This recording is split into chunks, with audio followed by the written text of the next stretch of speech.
sosiale, of het sosiale media, vinnig aan, net so. Of dit nou Facebook, Instagram, Twitter, wat ook al, net, asseblief, steek gou jou hand op, okay? Die res van julle is soos, nee, ek nie pastoor, ek is nie op daai onheilige wêreld van besmetting van my siel nie, ek lees net lig tydskrif en juig tydskrif, nie eens die beeld nie, julle leenaars. Dis my interessant as jy op sosiale media enige tyd spandeer, en ek wil amper sê, enige artikel in enige koerant wat gaan oor die Here, dit lyk of ons wêreld so gevul is met kenners. Hulle is gatekeepers, experts, the things of the kingdom of God. Soveel mense wat dink, nee, hulle het die waarheid. Is dit nie interessant, dat, en ek dink net in die oomblik daarin, het julle geweet, daar is meer as 45,000 verskillende denominasies van Christendom. 45,000, nie gemeentes nie, net so vinnig, in die wêreld is daar oor die 45,000 verskillende denominasies van Christendom. Nou dis alles van, weet, die Katolieke tot die Baptiste, en dan natuurlik wie ook al jy nou vanmôre dink jy is. Dis almal, 45,000, en almal van hulle is soos, nee, ons sin is die waarheid, ons sin is die regte pad. Ons sê die waarheid van Jesus Christus, van wie God is. Wie vanmôre sal so braaf wees om hulle hand op te steek as ek die volgende vraag vra? As ek vir jou vra, wie hier vanmôre weet presies wie God is in elke liewe aspek? Dus jy weet presies, daar's geen ding wat onbekend is oor hom nie, steek jou hand op, moenie. Okay? Want my broer, ek weet, jy ken nie as jou eie vrou goed genoeg nie, want jy is soos, waarvandaan het die gekom, ek het nie eens dit gesien kom nie, ek weet nie waarvan sy praat nie. En my suster, ek weet, jy gaan lieg as jy jou hand opsteek, en jy soos, hoekom het hierdie man nog steeds nie hierdie ding opgehang nie, ek het hom al weke terug gevra om hierdie lig te verander, en jy verstaan nie, kom sy kop werk, so as ons nie eens ons maatjies 100% kan verstaan nie, hoe kan ons dink vir een oomblik, dat ons die volmaakte prentjie het van wie God is? Ons is geneig om die volgende te doen. Ek en Kluis. So, dalk moet ek hierdie volgende sê. Die woord van môre gaan nie daaroor dat ek probeer sê, okay, julle, al 45,000 denominasies in die wêreld, dit is 'n bietjie verkeerd, maar ek het vanmôre vir julle 'n openbaring. Hierso is die volle prentjie nie.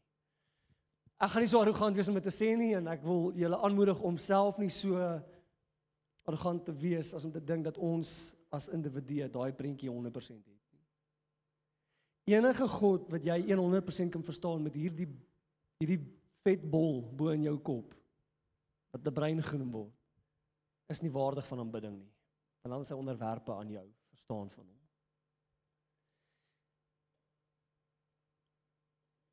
Kom ons lees voor ek aangaan. Eksodus 32, ons gaan hier lees van vers 1 af tot en met vers 8. Dis langer as wat dit klink, so wees geduldig saam met my.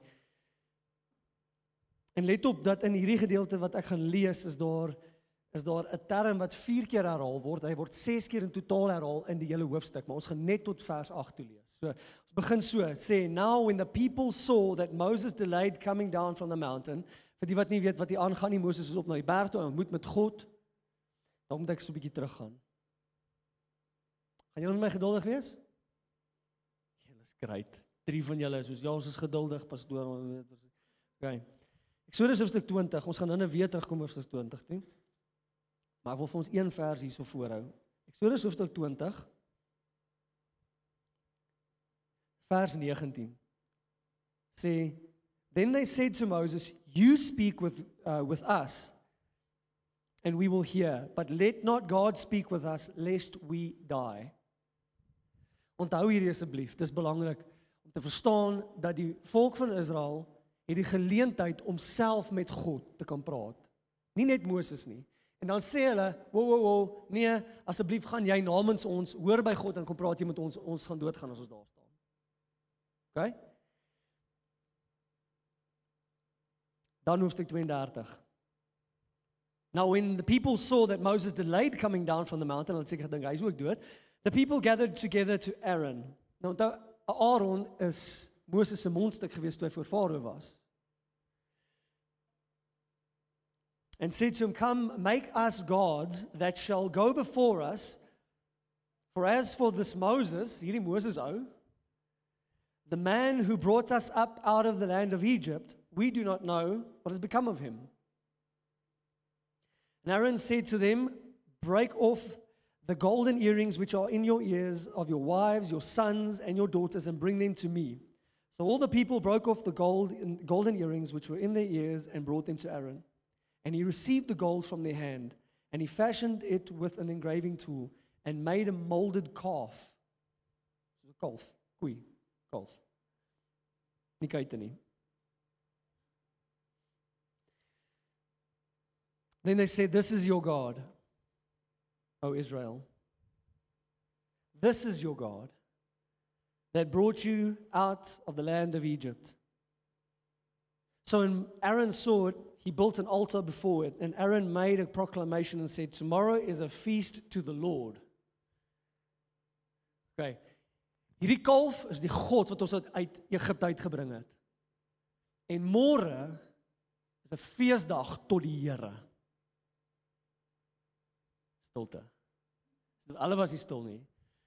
Hulle was glad nie stil nie. Hulle gaan, as julle aanlees hierso, ons gaan nie so ver lees nie, maar hier rondom vers 17, 18 daar rond, dan sê dit letterlik, dis 'n geraas, 'n gejuig. Daar's 'n jol besig, omdat hulle so opgewonde is daaroor. En so hulle sê, hulle gaan hierdie kalf aanbid in die naam van die Here. Vers 6, "Then they rose early on the next day, offered burnt offerings and brought peace offerings. And the people sat down to eat and drink and rose up to play. And the Lord said to Moses, "Go get down, for your people, whom you have brought out of the land of Egypt." Dat was die derde keer. Het julle dit gehoor? Brought out of the land of Egypt. "Have corrupted themselves. They have turned aside quickly out of the way which I commanded them. They have made themselves a molded calf and worshipped it and sacrificed to it and said, 'This is your God, O Israel, that brought you out of the land of Egypt.'" Vir die vierde keer in 8 verse, "brought you out of the land of Egypt." Dis julle God. Nou hier is nie die laaste keer wat ons lees van 'n kalf in die Bybel nie, inteendeel voor dit ook is daar verwysings na kalwe. Dit is interessant. Ek dink dis 1 Konings 12. Is daar nog 'n koning van Israel en hy maak 2 kalwe en dan sê hy, "This is the Lord your God that brought you out of Egypt." Asof die mense net nie hulle les kan leer nie.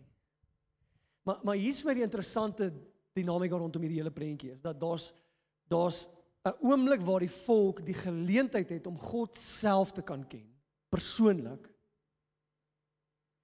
En hulle kies om 'n bemiddelaar te kry wat 'n mens is. Ek wil so ver gaan vanmôre as om te sê dat die oomblik as wat ons kies om hom deur iemand anders te as homself te ken, gaan ons uiteindelik vir onsself 'n kalfie bymekaar sit. 'n Jesus wat lyk soos wat my gedagtes is. En hier is ons dit doen. Ons doen dit baie keer in 'n mooi heilige, of ons sê dis 'n heilige manier. Ons sê byvoorbeeld, jy weet, as ek jou moet vra, wie is God vanmôre? Wie is God? Hy is die skepper. Hy is heilig. Hy is goed. Hy is, en dan praat ons van al hierdie eienskappe. Hy is alomteenwoordig. Jy weet, al daai eienskappe, en dan sit ons daai eienskappe in mekaar en sê ons, dis wie God is. Hy is al hierdie dinge. En die probleem met dit ongelukkig is dat al daardie dinge is onderwerp aan ons verstaan van daardie dinge. Wat is jou opinie van wat goed is? Wat is jou opinie van wat liefde is? Wat is jou opinie van wat heilig is? En sien hoe ons dan al hierdie elemente, al hierdie oorbelletjies en hangertjies en goedjies bymekaar sit om vir ons self 'n kalfie te bou en dan sê ons, wow, kyk hierdie Jesus. Wat ons aanbid, hy's lieflik, is hy nie?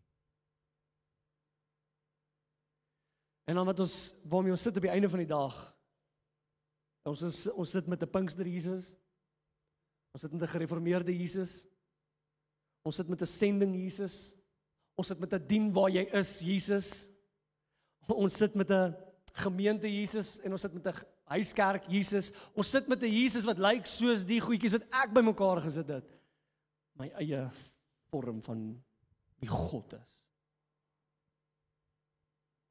En is uiteindelik niks beter as wat die volk van Israel gedoen het nie. Hoor my vanmôre dalk so.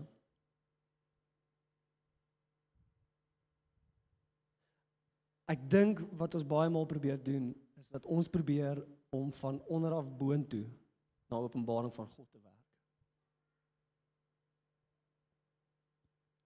Ek het 'n begrip van wat heiligheid is. En dan kan ons kan baie mooi redeneer en sê, wel, ek lees die skrif, en dan verstaan ek wat heiligheid is.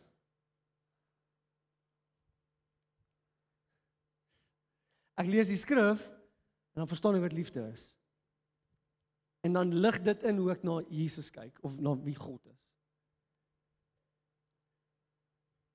My brein het nie die vermoë om heiligheid totaal en al te verstaan nie.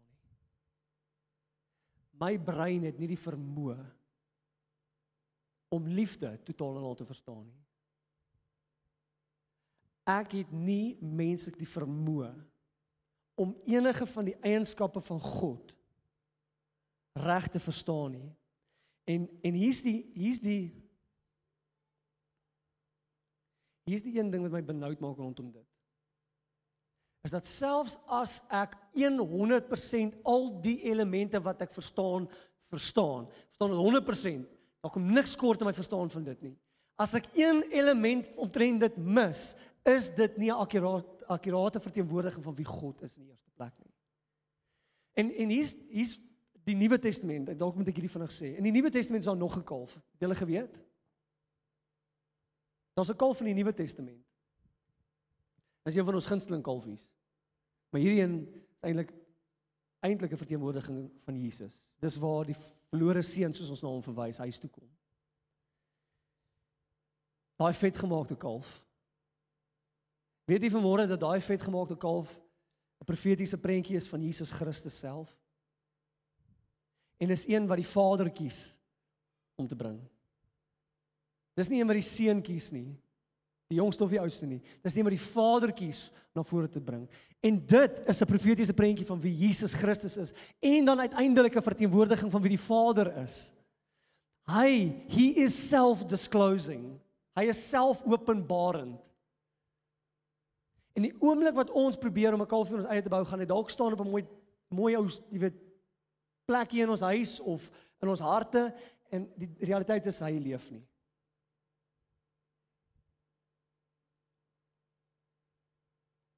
Maar laat my goed voel. Is dit nie interessant dat goud, as ons dink net aan goud, waarvan spreek goud? Oorvloed. Reg? Dis oorvloed. Waarvan spreek vet in die Bybel? Oorvloed. Maar goud is mensgemaakte oorvloed. Die vettigheid van die Here is sy manier van oorvloed kommunikeer. Dis in die Bybel. Ons het nie baie tyd om in dit in te gaan vanmôre, maar dis in die Bybel. Sien ons mensgemaakte idees van wie hy is, ek dink is 'n simptoom van die feit dat ons van onderaf boontoe probeer werk na waarheid toe. Ons begin by ons verstand. En dan klim ons in allerlei, kom ons noem dit openbarings in.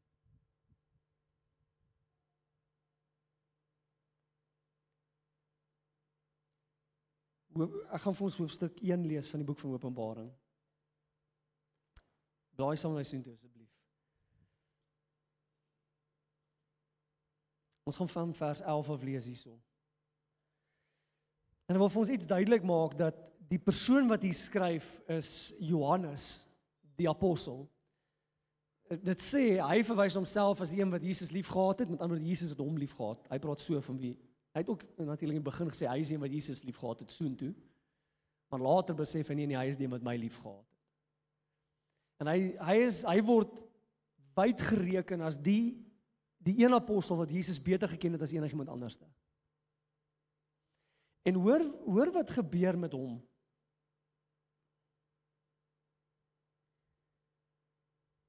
Ek gaan ons van vers 10 af lees, net vir bietjie konteks. I was in the Spirit on the Lord's day, and I heard behind me a loud voice as of a trumpet saying, I am the Alpha and the Omega, the first and the last. dadelik weet jy dis Jesus. Dis nie omdat die ink in jou Bybel rooi is dat jy nou weet dis Jesus wat praat nie. Hy is die Alfa en die Omega, die begin en die einde. Hy is die lam wat geslag is. Hierdie is Jesus Christus. Kan ek net vinnig 'n amen kry dat jy saam mee is? Stem mee saam. Jesus praat hier. Dis nie 'n ander weergawe van, kom ons sê, God se openbaring nie. Dis Jesus. Julle weet my, dis Jesus wat praat. So met weet Johannes die apostel gewandel? Jesus. Wie praat hierso? Jesus. What you see, write in a book and send it to the 7 churches which are in Asia, to Ephesus, to Smyrna, to Pergamos, to Thyatira, to Sardis, to Philadelphia and Laodicea. Then I turned to see the voice, ek kan net oor dit preek, maar ek gaan nie, that spoke with me. And having turned, I saw 7 golden lampstands, and in the midst of the 7 lampstands, one like the Son of Man, clothed with a garment down to the feet, and girded about the chest with a golden band. His head and hair were white like wool, as white as snow, and his eyes like a flame of fire. His feet were like fine brass, as if refined in a furnace, and his voice as of the sound of many waters. He had in his right hand 7 stars. Out of his mouth went a sharp two-edged sword, and his countenance was like the sun shining in strength. Verse 17, and when I saw him, I fell at his feet as dead.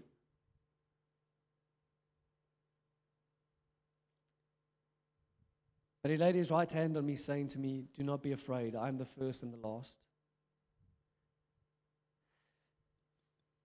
Sou hy sê vanmôre is regverdig om die volgende stelling te maak.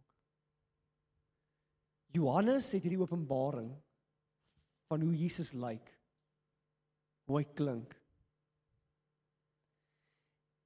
En sy reaksie is nie soos, dis Jesus, dis mos net Jesus nie. Dit sê hy val soos 'n dooie neer by Jesus se voete. Sou hy saam met my stem dat dit lyk vir my ten minste hier asof hy iets omtrent Jesus aanskou wat hy nog nooit van tevore aanskou het nie.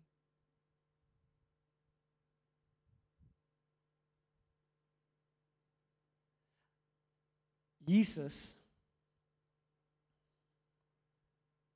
openbaar homself hier in 'n wyse aan iemand wat hom baie goed ken, wat daardie persoon laat soos 'n dooie neerval by sy voete. En hierdie persoon skryf die een boek in die Bybel waar daar die meeste gebeklei word, omdat niemand hom verstaan nie en almal dink hulle verstaan hom. Daar's mense wat se hele bediening is om vir jou te sê wat beteken die boek van Openbaring. Ek gaan vir jou sê wat die boek van Openbaring is. Dit is baie eenvoudig eintlik. Alhoewel ek niks daarbinne verstaan omtrent nie. Die boek van Openbaring is die openbaring van Jesus Christus. En ons lees die boek van Openbaring as if it's the revelation of the Antichrist. Ons soek net daai ou daar binne. Ons net sien waar kom hy, waar steek hy sy lelike kop uit. Die boek gaan nie oor hom nie. Dit gaan oor die openbaring van Jesus Christus. En tog dink ons, wanneer ons daai verse lees, baie maal, nee, ons het hom uitgefigure, ons weet wie God is. Wanneer ek daai verse lees, besef ek baie vinnig, veral in daardie konteks, besef ek baie vinnig dat daar baie van die idees is wat ek omtrent God het, wat ek self eerder opgemaak het of waarop ek afgekom het. En hulle het nie hulle oorsprong in sy selfopenbaring deur sy seun Jesus Christus nie.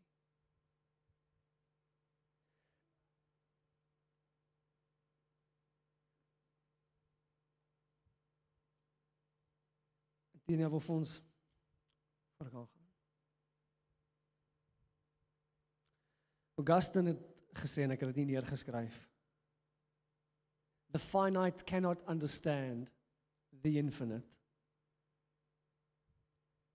As hy naaste by is, wie ek dink hy is, het ek nie 'n klou wie hy is nie. As hy naaste by is, wie ek dink hy is, het ek nie 'n idee wie hy is nie. Ek het dit al van tevore gesê, en ek dink ek het dit hier bedien ook, dat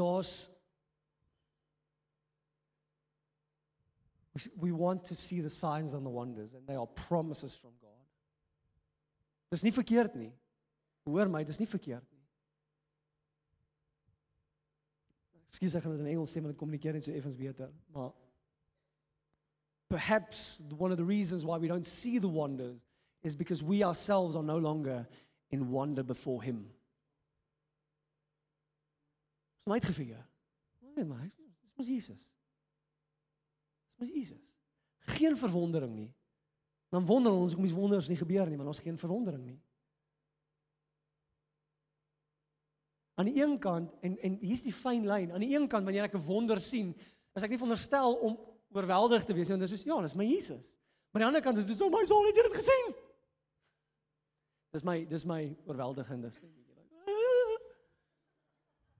Jesus. Geen wonder. Daar's geen wonders. Jesus is nie net 'n hoofstuk in die boek wat God skryf oor sy handeling met die mens nie. Jesus is God. Dis sy van bo af onder toe openbaring. Die ander is al ons van onder af boontoe openbaring. Ek klim in hierdie idee in van heiligheid. Dan is dit goedheid, en dan is dit genade, dan is dit guns, dan is dit, weet, dis al hierdie idees, ons klim van onder af boontoe. Ons bou ons Lego-kie blokkies op van hierdie karaktereienskap, al die pad tot die hemel is ons eie toring van Babel. Bou. Wag, daaronder is dit verkeerd geweest. Daai ding, nou besef ek het daai ding toe ek dit daar gesit het, was dit. Wie van julle het al so met die Here, jy wandel met die Here vir jare en dan sê jy, Jesus, daai ding wat ek in die begin, ek het al preke gepreek en dan lees ek later en dan sê, oh my goodness me. Die internet is vir ewig, ek kan daai ding nie eens meer delete nie, want ek het nie access tot die Facebook page nie. Ek kan dit nie delete nie. En dan is daai blokkie heeltemal in sy kanonnen. Want jy weet wat jy daar gesê het, jy weet jy dit misverstaan. Wie het al so gevoel? Okay. As jy nog nie so gevoel het nie, dit kom. See, it's a top-down revelation. Self-revelation of God. In sy seun Jesus Christus. Daar is nie 'n weergawe van God wat nie kan ontdek word, wat nie vir ons openbaar word in sy seun Jesus Christus nie. Dis asof ons dink dat Jesus is net die een kant van God. Dis die mooi kant, die vergewensgesindheidskant van God. Maar Jesus is die volle openbaring van God. In the beginning was the Word, and the Word was with God, and the Word was God. Hy's God. Inteendeel, ek kan hierdie 3 woorde enige manier sê, ek kan dit 4 maniere sê. Hierdie 3 woorde kan ek enige 4 maniere sê, ek kan seker dit nog meer, en almal van hulle gaan waar wees. Een gaan ek dalk bietjie meer waar wees as die ander, maar hoor hierso. Klem op Jesus, dan is dit is God. Jesus is God. Waar? Ek kan dit op is sit. Jesus is God. Waar? Ek kan dit op God sit. Jesus is God. Waar? Maar die waarste van almal is, Jesus is God. Hy is die openbaring van wie die Vader is. Hy is die openbaring. Daar's geen manier om die Vader te ken buite Jesus nie. Hoekom? Want hulle is een. Hulle is een. Daar's geen verskil nie. En as ons begin met ons Lego blokkies van Jesus, of ons Lego blokkies van wie God is, in plaas van hoe hy kies om homself te openbaar, gaan ons sit met 'n kalf wat glad nie lyk soos die vetgemaakte een nie. En uiteindelik weet ek, daar's 'n paar, en ons sal dalk nou by dit kom, maar daar's dan vra ek, wel, hoekom maak dit saak in die eerste plek? Jesus is ons wie Jesus is. Wat is jou punt? En as ek hom nie maar nie kan ken nie, wat is die punt van hom om te probeer ken? Nou by dit kom.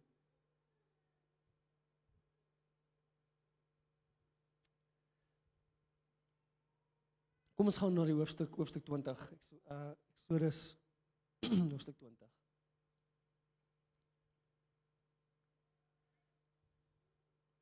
Hier is waar God self hierdie frase gebruik. Who brought you up out of the land of Egypt. Hy praat self van daai term.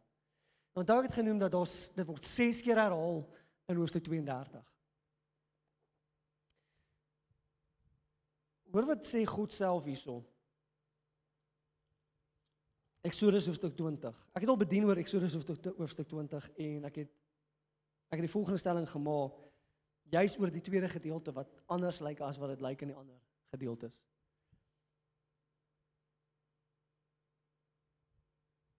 Hy sê hierso, I am the Lord your God. Van waar af kom hierdie openbaring? Hallo. Is julle hier? Hallo? Van waar af kom wie sê hierdie woorde? Miskien moet ek so vra. God sê hierdie woorde. Wie se openbaring is hierdie?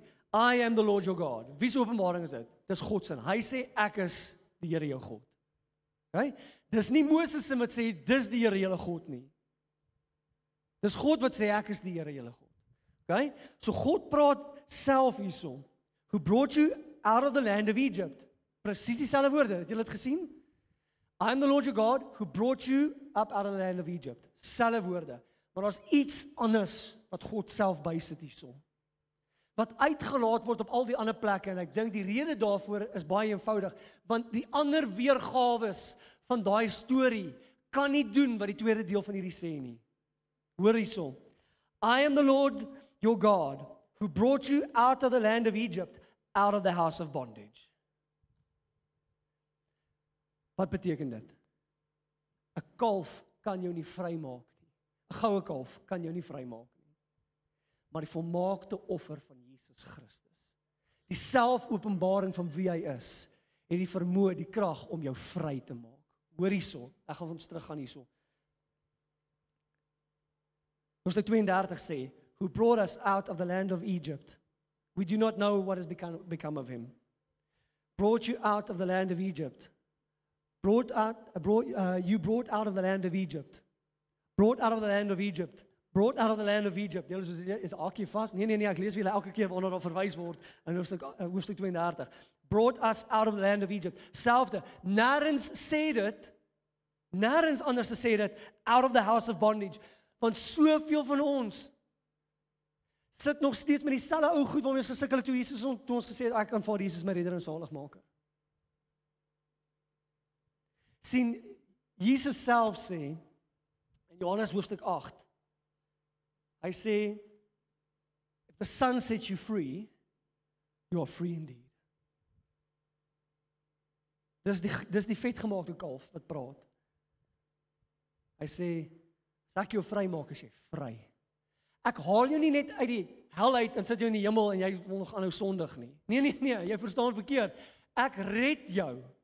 Ek haal jou uit Egipte uit, maar ek verlos jou ook van alles wat jou vasgehou het. Sê Jesus nie in Lukas, en hy quoteer die Ou Testament, hy sê, I have come to set the captives free. Hoekom maak dit saak? Ek het dalk nie die volle prentjie nie, maar as jy sê, ek kan nie die volle prentjie nie, maak dit saak of ek die volle prentjie het. Natuurlik maak dit saak. As jy van onderaf boontoe bou, met jou mensgemaakte konkoksie van wie jy dink God is, natuurlik maak dit saak, want dit gaan jou nooit vry maak nie. Maar die van bo af onder toe openbaring, al het jy net 'n stukkie daarvan, maak jou vry. En dis een van die maniere hoe ons kan weet, is ons in verhouding met die een wat vet gemaak is, of wat self gemaak is. Is ek vry? Is ek vry van sonde? Is ek vry van sonde?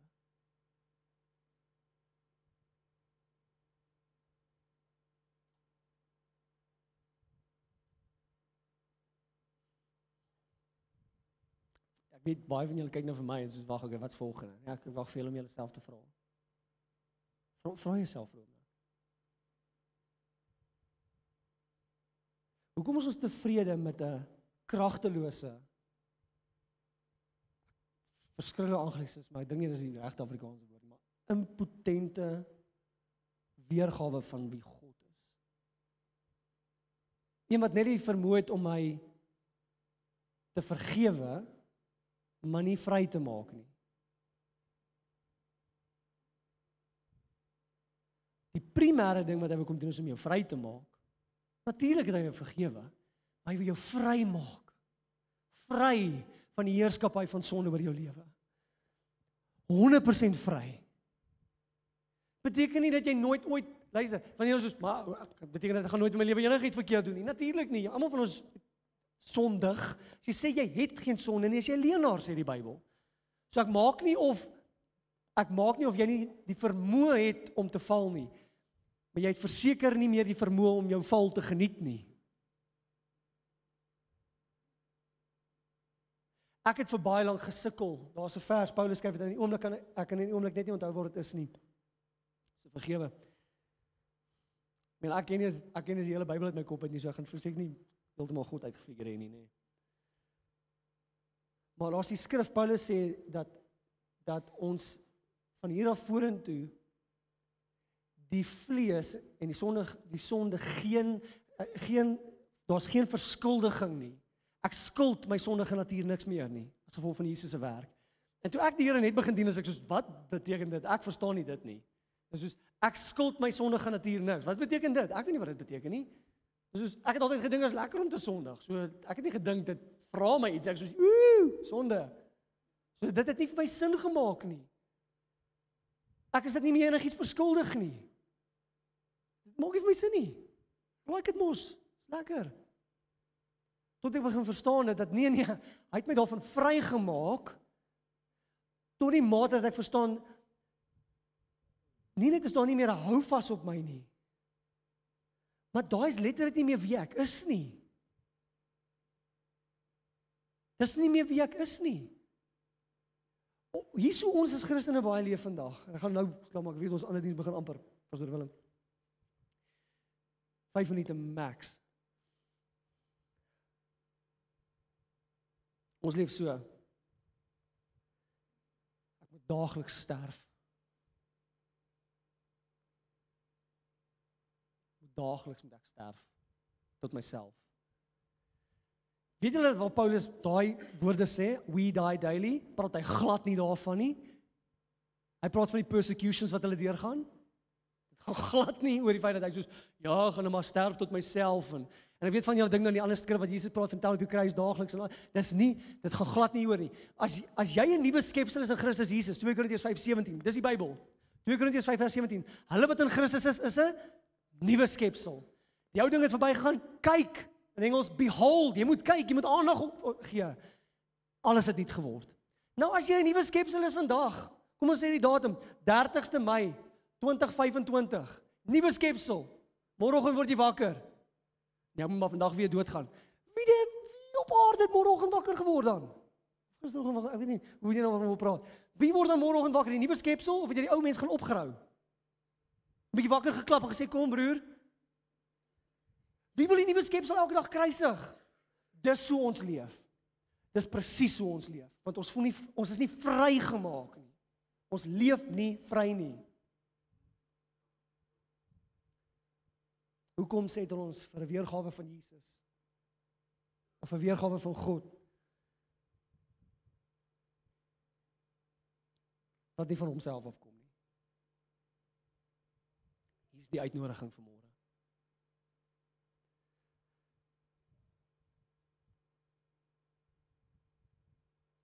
Ons het die voorreg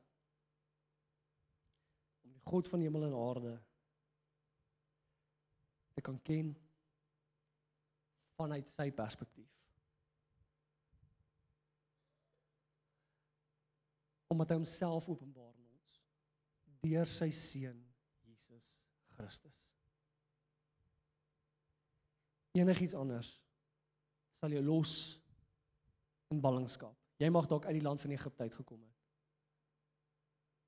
But still not out of the house of bondage. Ek gaan ook nou baie kontroversiële ding sê. Haai.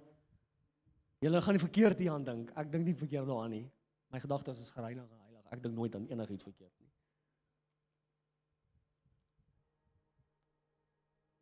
Ons praat van diere. Ek gaan nou praat van soos leeu's en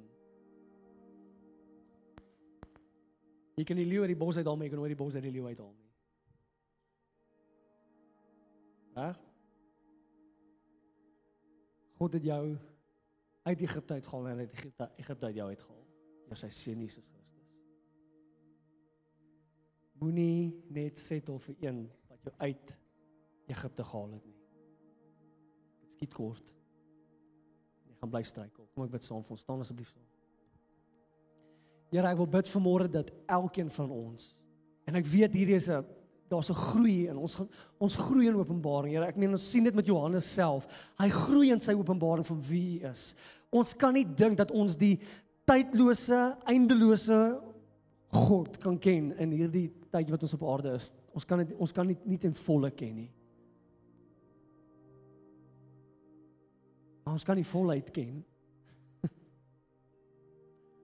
En ek wil bid, Here, dat ons uit daardie perspektief uit sal leef, dat ons nie ons trappies op sal bou na openbaring van wie hy is nie, maar dat ons sal sê, U het begin met die openbaring self. U seun. En vanmôre wil ons staat maak op die selfopenbaring in Jesus Christus. Ek bid dit vir elkeen hier, ek bid dit vir myself ook, Here, dat ons waarlik vry kan wees in die seun. Amen.